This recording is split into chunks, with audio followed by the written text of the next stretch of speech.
Речиси сите семејства на жртвите и повредените од трагедијата во Кочани ја добија првата парична помош од Црвениот крст во висина од 150.000 денари.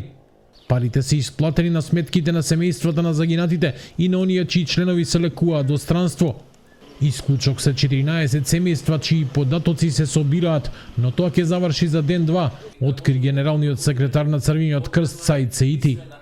Проблем има кај оние чии членови се лекуваат во земјава. Таргетирани се 70 такви семејства, но тешко оди собирањето податоци, а некои семејства имаат и блокирани сметки, вели Саити. Изјавите нивни на повеќето беа дека нивните сметки биле функционални и они воопшто не знаат дека се биле блокирани.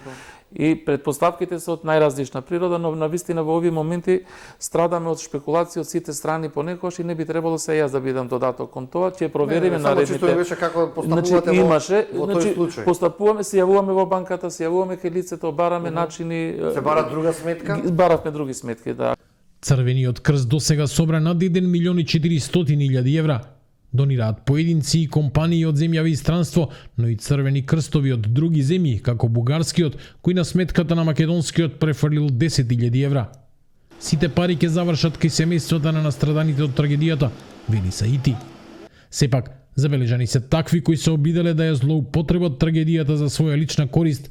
Затоа најсигурна е донацијата кон Црвениот крст, апелира Саити, за кого Кочанската е најголемата трагедија после Скопскиот земјотрес со која се соочила и земјава, но и Македонскиот Црвен крст. Новиот предизвик за оваа организација ќе биде фазата на опоравување на жителите на Кочани.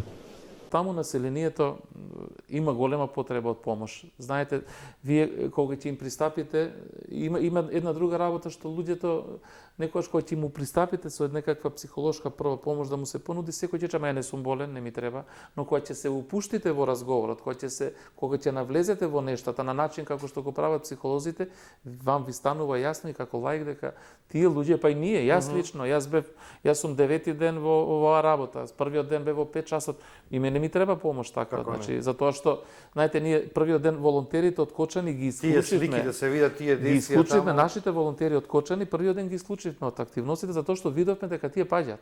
Значи тие не беа корисни. Апсолутно не можеа психолозите што беа, децата што беа, значи они исто страдаа со луѓето, со семејствата и видовме дека нема корист од нив. Во следните 60 дена Центарот за психолошка помош на Црвениот крст ќе биде стациониран во Кочани, а тимови од психолози ќе бидат на располагање на сите на кои им треба нивната стручна помош.